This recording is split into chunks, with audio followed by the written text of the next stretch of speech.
महादेव हैं आप। मनुष्य देव सभी आपको पूजते हैं, फिर भी हर दिन आप एक मनुष्य का नाम जपते हैं, क्यों? जगत जननी हैं आप, फिर भी इस प्रश्न का उत्तर मुझी से पूछती हैं आप, क्यों? कहीं ऐसा तो नहीं देवी कि आप श्री राम कथा मेरे मुख से सुनते सुनते थकती नहीं? जब आप सुनाते सुनाते नहीं थकते तो मैं सुनते सुनते कैसे थक सकती हूँ?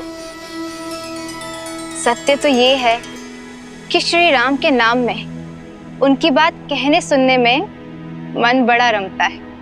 रमेगा क्यों नहीं? मनुष्य जीवन की सीमाओं में बंध कर भी मर्यादा की नई सीमाएं रचने वाले हैं विष्णु के अवतार श्री राम। तो एक बार फिर से सुनाइए ना श्रीमद् रामायण कथा। मैं गणेश स्तुति भी कर आई हूं, तो कथा सुनने में कोई विघ्न नहीं आएगा। जो आज्ञा देवी। तो आइए आरंभ करते हैं भारत की आत्मा, परम परमात्मा, मर्यादा पुरुषोत्तम श्री राम की कथा। महापवित्र सरयू नदी के तट पर स्थित है एक नगर जो त्रेता युग में सूर्यवंशी राजाओं की राजधानी थी। इक्ष्वाकु के वंशज भगीरथ, रघु और अज को जन्म देने वाला नगर, जिसे कोई युद्ध में जीत ना सका, अयोध्या।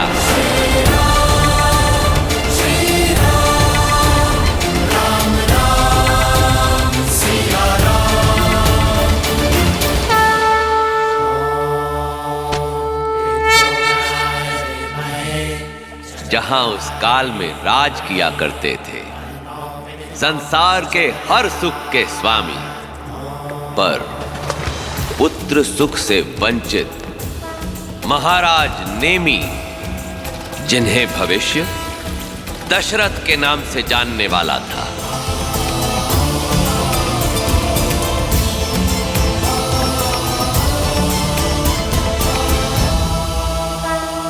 श्राद्ध की रीतियां पूर्ण हुई महाराज नेमी।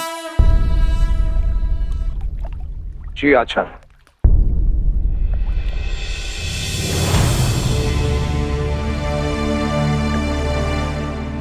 पितामह रघु, आपके आशीर्वाद से मैं यथाशक्ति अयोध्या का शासन संभाला।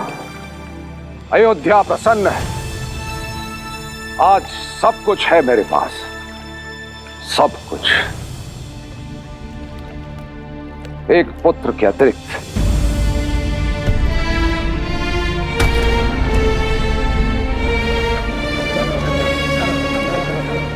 एक पुत्र जो मेरे उपरांत अयोध्या को प्रज्वलित कर सके।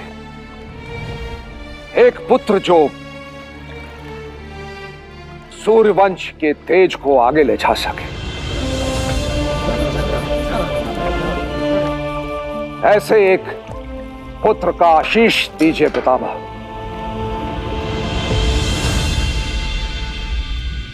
अब आप अपने पूर्वजों का ध्यान कीजिए और उन्हें पुष्पांजलि अर्पित कीजिए। रानी कौशल्या, सुमित्रा, कैकेयी, आइए।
प्रजा के सामने अपनी दुर्बलता दिखाने से प्रजा का बल घटता है। अयोध्या के महाराज को ये शोभा नहीं देता।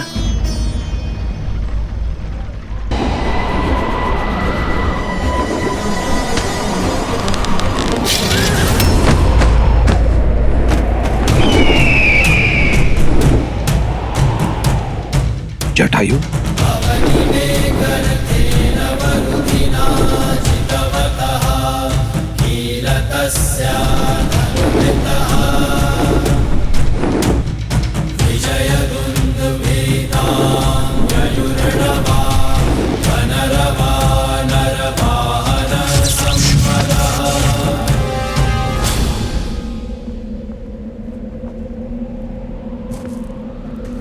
मित्र जटायु,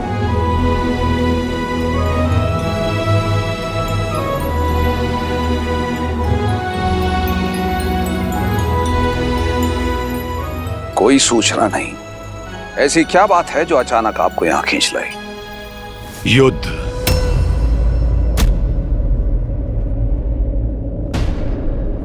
इसमें मुझे मेरे मित्र नेमी की सहायता चाहिए। गरुड़वंशी महावीर जटायु को मेरी सहायता की आवश्यकता है। क्यों उपहास कर रहे हो मित्र? उपहास नहीं है ये मित्र, ये कोई साधारण युद्ध नहीं है। स्वयं देवराज इंद्र ने मुझे आपके पास सहायता लेने के लिए भेजा है, क्योंकि संभासुर ने देवलोक में हाहाकार मचा रखा है। उसके असुरों ने दंडक वन में छावनी बना ली है। भयंकर असुरों से लदा है उसका विमान। एक साथ 10 दिशाओं से प्रकट होकर आक्रमण करता है वो मायावी। देवराज इंद्र ने इसीलिए मुझे आपके पास भेजा है, क्योंकि अयोध्यापति नेमी के अतिरिक्त कोई भी उस संभासुर के उत्पात को समाप्त नहीं कर सकता। क्या आप अपने मित्र की सहायता करेंगे अयोध्यापति?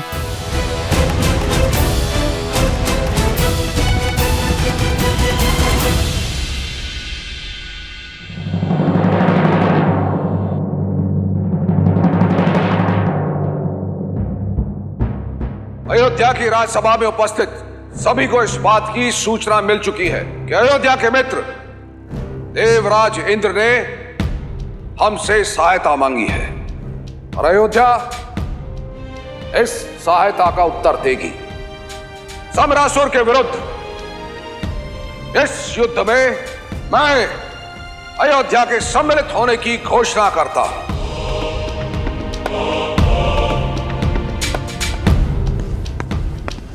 क्षमा करें महाराज।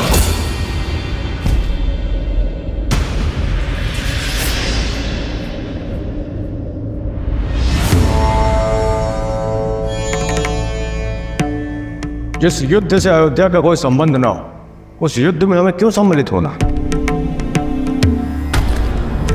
क्या अयोध्यापति को अपने किसी निर्णय के लिए तर्क देने की आवश्यकता है ऋषि ज्वाली? महामंत्री सुमंत, महाराज ने हमें सभा में जनता के प्रतिनिधि के रूप में नियुक्त किया है और जनता का प्रतिनिधि होने के नाते और प्रजाहित के प्रश्नों का उत्तर देने के लिए राजा बाध्य है। कुलगुरु, यदि हमारे प्रश्न नीतियों के विरुद्ध हैं तो हम अपने प्रश्न को वापस लेने की तैयार हैं। एक वर्ड बोले जवाली, सदा ही अनुचित प्रश्न पूछते हैं। राजा अपने निर्णय में प्रजा से सहमति ले, यही नीति है।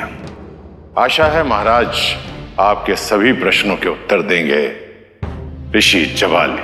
क्षमा करें महाराज, जनता का प्रश्न यह है कि यदि सम्रासुर जीतता है तो उसमें हमारी कोई हानि नहीं है, और यदि देवतागण जीतते हैं तो उसमें हमारा कोई लाभ नहीं है। तो फिर इस युद्ध में सम्मिलित होकर हम अपना धन और जनशक्ति को क्यों व्यर्थ करें?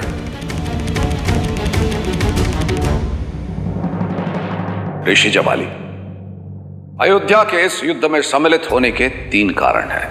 पहला कारण मित्रता। हमारे मित्र ने हमसे सहायता मांगी है। रघुवंशी सदैव मित्रता का मान करते हैं। दूसरा कारण, दूर फैली अग्नि को यदि बुझाया ना जाए तो उसे निकट आने में अधिक समय नहीं लगता। दंडक वन अयोध्या से अधिक दूरी पर नहीं है। और तीसरा कारण, राजा का धर्म, जो है प्रजा की हर संकट से रक्षा करना, वो संकट जो सामने हो या वो संकट जो आने वाला हो। इसीलिए अयोध्या और प्रजा के हित में सम्रासुर के विरुद्ध इस युद्ध का नेतृत्व मैं स्वयं करूंगा। ऋषि जवाली, आशा करता हूं आपको आपके प्रश्नों के उत्तर मिल गए होंगे। क्षमा करें महाराज।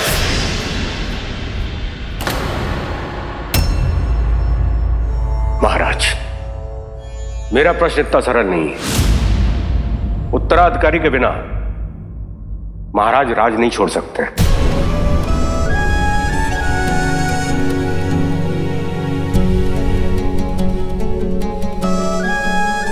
ऐसा नहीं है कि हमें आपकी वीरता और कौशल पर कोई संदेह है, किंतु नियति को कोई नहीं जानता महाराज। यदि आपके साथ युद्ध में कुछ अनहोनी हो गई तो अयोध्या का क्या होगा, रघुकुल का क्या होगा महाराज? ऋषि जवाली, अयोध्या के सिंहासन पर बैठने की प्रथम योग्यता है धर्म की रक्षा, ना कि वंश की रक्षा। आपकी चिंता है मेरे कुल के भविष्य की सुरक्षा, किंतु मेरी चिंता है मेरे कुल के पूर्वजों के मान, मर्यादा और प्रतिष्ठा की रक्षा। मैं उन महाराज हरिश्चंद्र का वंशज हूं जिन्होंने सत्य की रक्षा के लिए अपने परिवार का त्याग किया।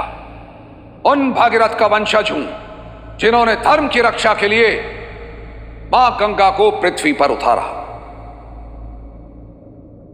धर्मवीर रघु का रक्त मेरी धमनियों में बह रहा है। मेरा वंश रहे ना रहे, किंतु रघुकुल की रीति नेमी कभी नहीं तोड़ेगा।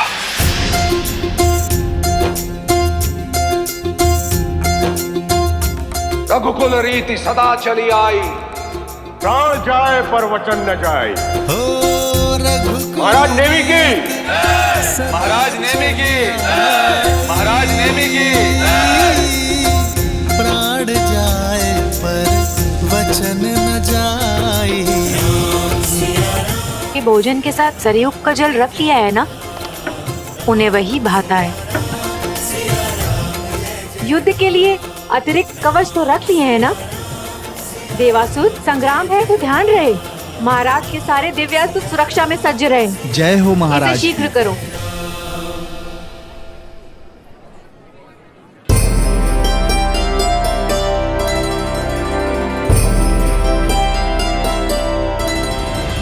समझता हूं, किंतु तुम्हारा पति एक राजा है और राजा की पत्नी होना सरल नहीं है। तुम तो अपना धर्म अच्छे से समझती हो, मेरी हर आवश्यकता का पूरा ध्यान रखती हो। तो साम्राज्य चलाने के लिए मेरे पास पूरा मंत्रिमंडल है, किंतु इस राजमहल को और मुझे तुम्ही ने तो संभाल रखा है। चलिए, आप प्रसन्न तो हुई, अब हमें विदा कीजिए। विजयी होके लौटिएगा। मैं आपके स्वागत में सज्ज रहूंगी और यहाँ सबका ध्यान रखूंगी। सुमित्रा, तुम कितनी निस्वार्थ हो, मानो तुम्हारा जन्म ही सबकी सेवा के लिए हुआ है। कितनी चिंता करती हो सबकी। सबसे अधिक चिंतित तो कौशल्या दीदी हैं। जब से आपके युद्ध में जाने की घोषणा हुई है, बस उपवास करके मंदिर में बैठी प्रार्थना कर रही हैं।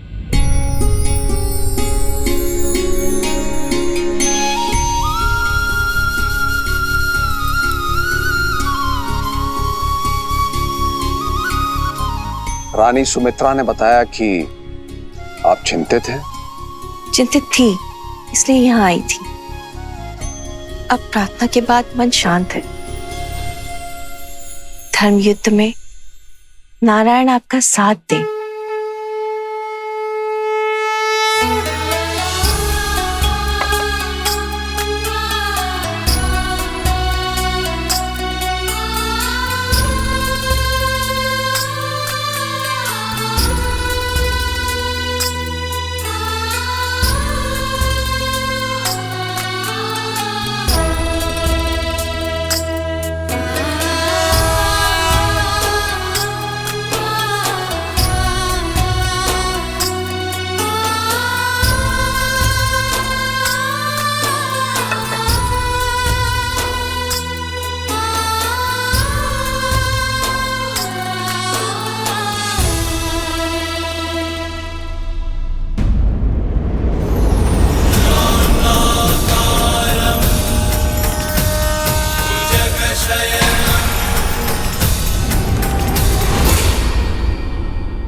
कैकेयी, मैं युद्ध के लिए प्रस्थान कर रहा हूं। विजयी होकर लौटिएगा अयोध्यापति।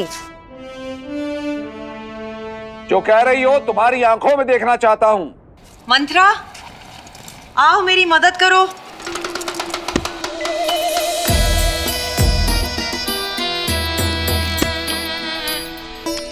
कस के बांधना। विचित्र हट है ये कैकेयी। कभी सुना है किसी रानी को ऐसा करते हुए? ये शुभ नहीं है, ये शुभ नहीं है कैकेयी। विलंब हो रहा है, शीघ्र करो मंत्रा।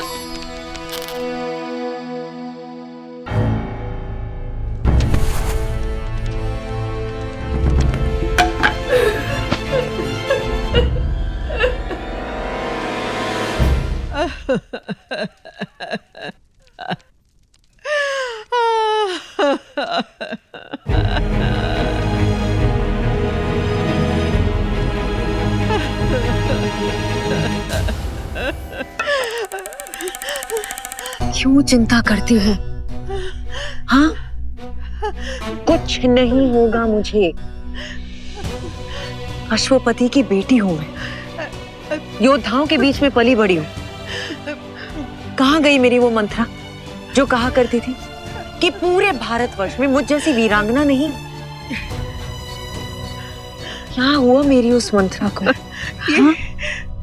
ये शुभ नहीं है कैकेयी, ये अनर्थ है।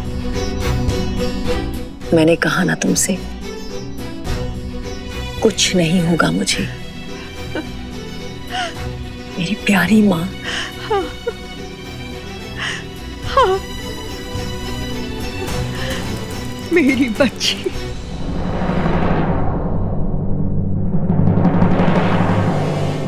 विदा।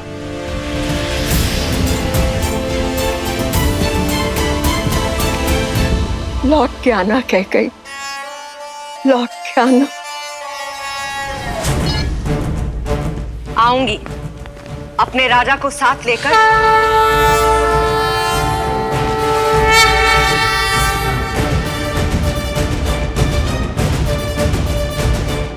अयोध्यापति महाराज नेमी की, अयोध्यापति महाराज नेमी की, अयोध्यापति महाराज नेमी की, अयोध्यापति महाराज नेमी की, अयोध्यापति महाराज नेमी की। अयोध्या के वीरों, प्रस्थान। ठहरिए।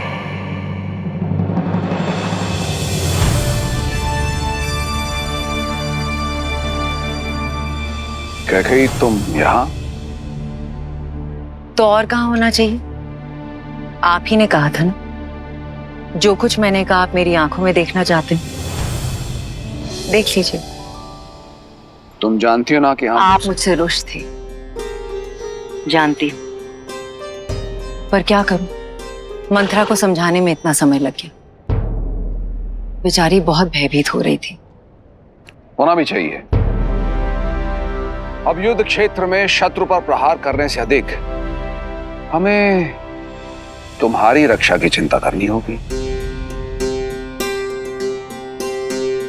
वो तो युद्ध ही बताएगा कि कौन किसकी रक्षा करता है। हमारी बात मानो, आरती करके हमें विदा करो। आरती वो करते हैं जो अपने पति के लौटने की प्रतीक्षा करें। जो साथ युद्ध लड़ती हैं, वो शंखनाद करती हैं।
गुरुदेव, महारानी। प्रणाम महारानी। प्रणाम महारानी। आचार्य वशिष्ठ।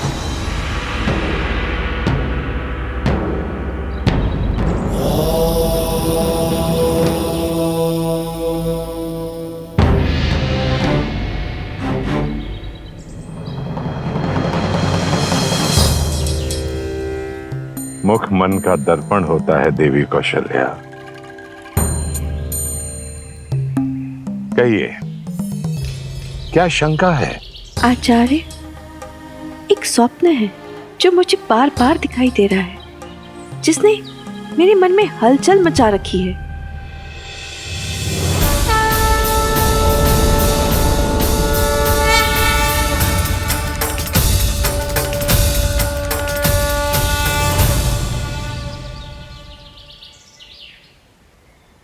नारायण का स्वप्न।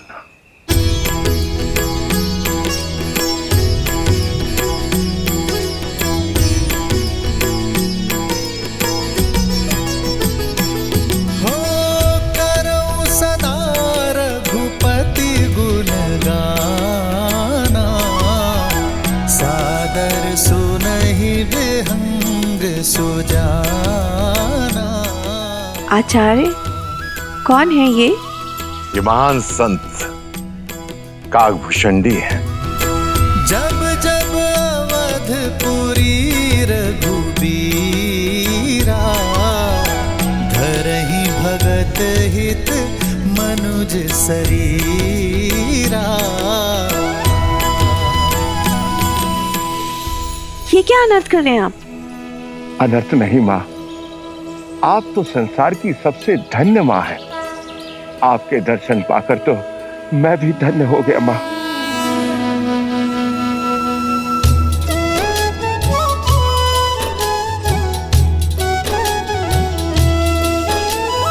ताते यह तन मोहि प्रिय, भयो राम पद ने।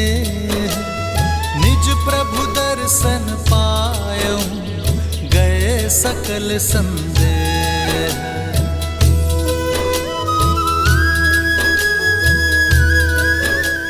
आचार्य, मैं यहाँ अपनी उलझन लेकर आई थी और आप मुस्कुरा रहे हैं, और श्री काकभूषणी जी का व्यवहार और शब्द, मैं और उलझ गई हूँ। ये उलझन नहीं, शुभ संकेत है देवी। अपने मन को शांत रखिए, नारायण पर ध्यान लगाइए और सब कुछ समय पर छोड़ दें। अयोध्या का, आपका और सारे संसार का शुभ समय आने वाला है।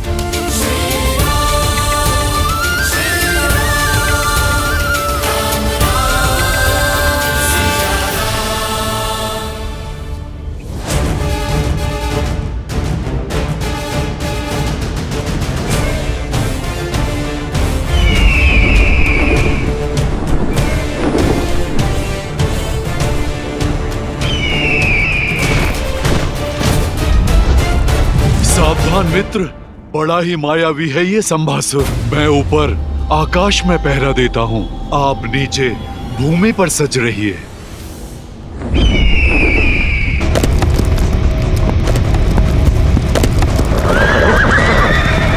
सावधान!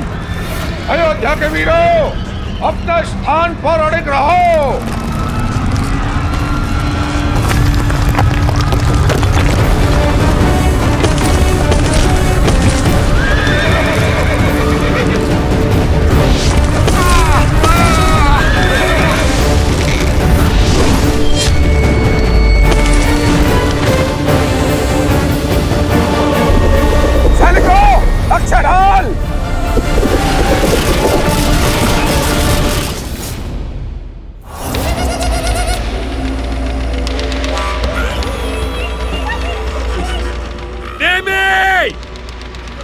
अभी भी समय है, लौट जाओ। अवध के वीर धर्म युद्ध से दो स्थिति में लौटते हैं, या तो विजय प्राप्त करके या वीर गति प्राप्त करके। ठीक है, वीर गति प्राप्त करो। सेना आक्रमण!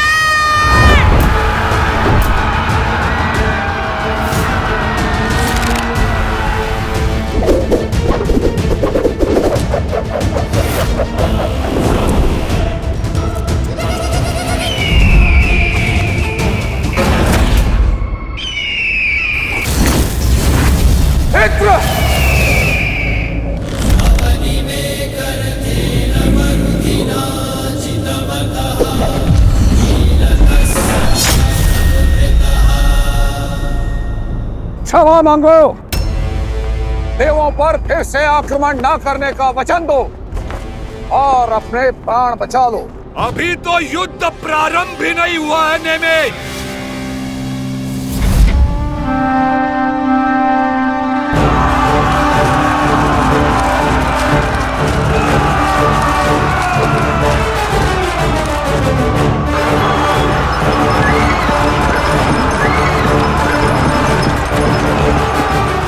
सारथी,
यही अवसर है।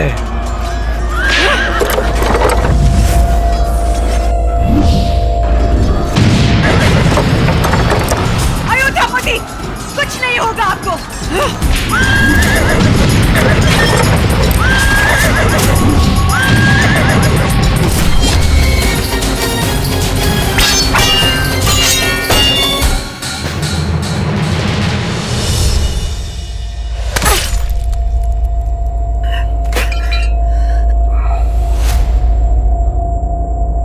महाराज, महाराज,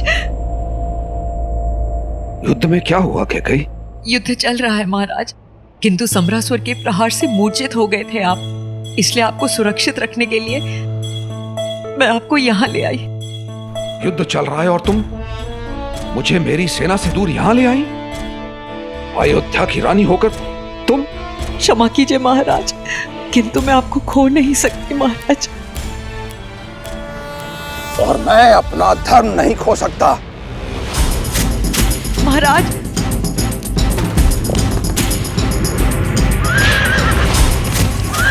महाराज मैं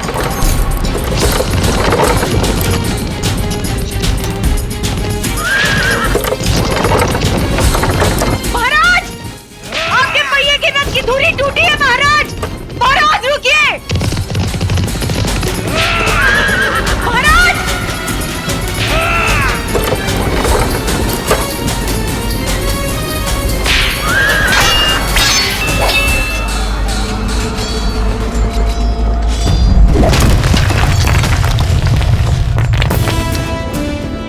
भय के लिए भयंकर है।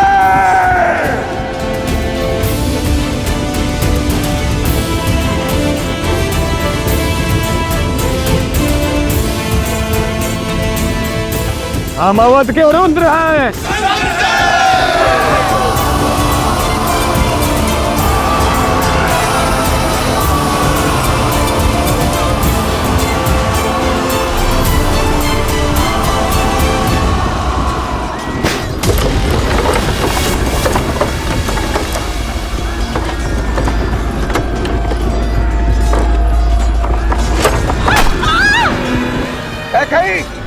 तुमसे कहा था मेरा ध्यान भंग मत करो।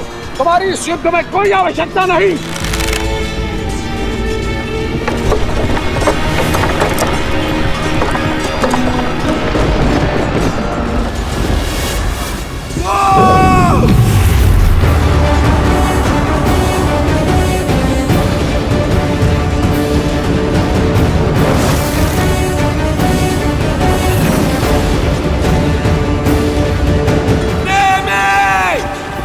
अब 10 दिशाओं से प्रहार होगा।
अयोध्यापति महाराज नेमी की, अयोध्यापति महाराज नेमी की, अयोध्यापति महाराज नेमी की, अयोध्यापति महाराज नेमी की, अयोध्यापति महाराज नेमी की, अयोध्यापति महाराज नेमी की, अयोध्यापति महाराज नेमी की, अयोध्यापति महाराज नेमी की,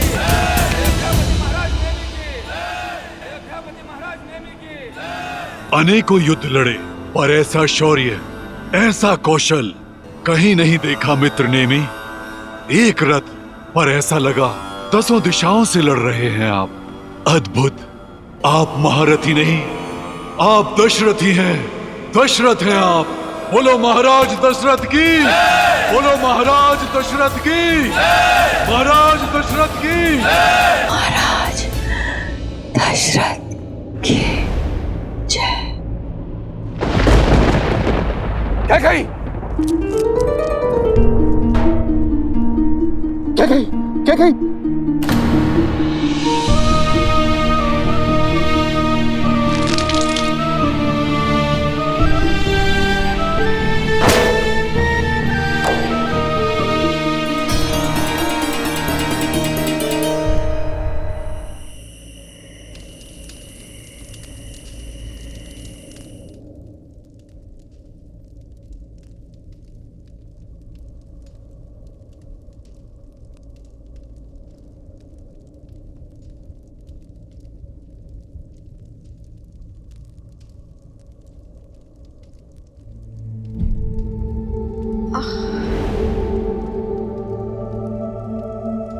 क्या कही?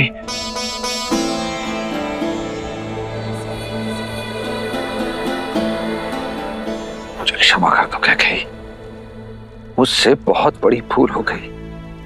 तुम तो मुझे बताना चाह रही थी कि रथ के पहिए की धुरी टूट चुकी है, किंतु मैंने तुम्हें अनसुना कर दिया। क्रोध में न जाने तुम्हें क्या क्या कह गया। महाराज, तुम्हारे इस आचरण को मैंने रघुकुल का कलंक समझा, किंतु इतना अपमानित होने के बाद, इतनी पीड़ा में भी चलते रथ के पहिए की धुरी में तुमने अपना हाथ कहीं। मुझे क्षमा कर दो, क्षमा कर दो। महाराज दशरथ को इतना भावुक होना शोभा नहीं देता। क्या कही? तुमने मेरा सम्मान और वरदान दोनों अर्जित किए हैं।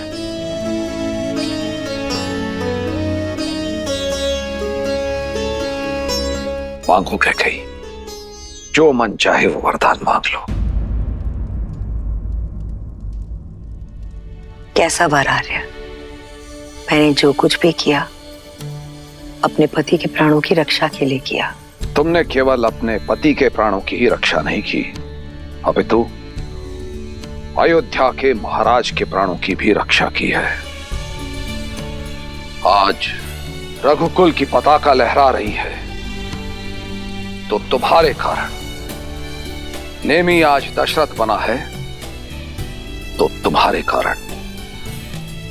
इसीलिए कैकेयी, एक नहीं 2 वर देता हूं तुम्हें, मांगो। और महाराज आप? कैकेयी, मत बोलो कैकेयी। मैं अयोध्या का राजा भी हूं और एक राजा को ना करके उसका अपमान करोगी। मांगो। जो आ गया महाराज, किंतु सच में इस वक्त कुछ समझ में नहीं आ रहा। जब कुछ समझ में आएगा तब आपसे मांग लूंगी। महाराज अपनी प्यारी सी कोमल पत्नी पर इतनी कृपा तो कर ही सकते हैं ना। अच्छी बात है। तुम्हारे ये 2 वरदान महाराज दशरथ पर ऋण रहे। जब चाहो मांग लेना। आपको सच में लगता है महाराज उसकी आवश्यकता होगी? महाराज, संसार का हर सुख दिया है आपने मुझे।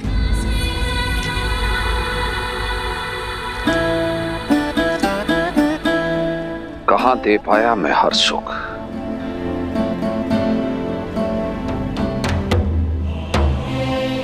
तुम्हें पुत्र का सुख नहीं दे पाया और अयोध्या को उत्तराधिकारी का सुख नहीं दे पाया।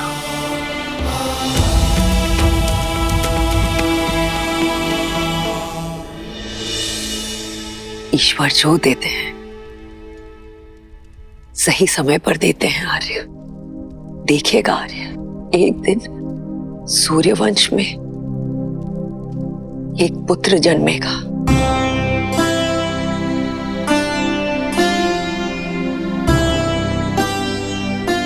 जो चंद्रमा की भांति सौम्य होगा, जिस पर एक बार दृष्टि डाल दे उसे सदैव के लिए आनंद से भर देगा।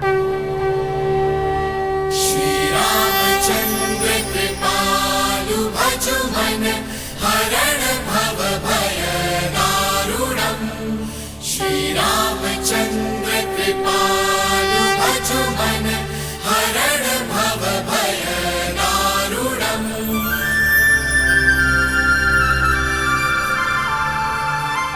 कहाँ खो गई देवी? क्या सोच रही हैं? अद्भुत था ना महादेव, कैकेयी का त्याग। उन्होंने वही किया जो एक पत्नी प्रेम में अपने पति के लिए करती है,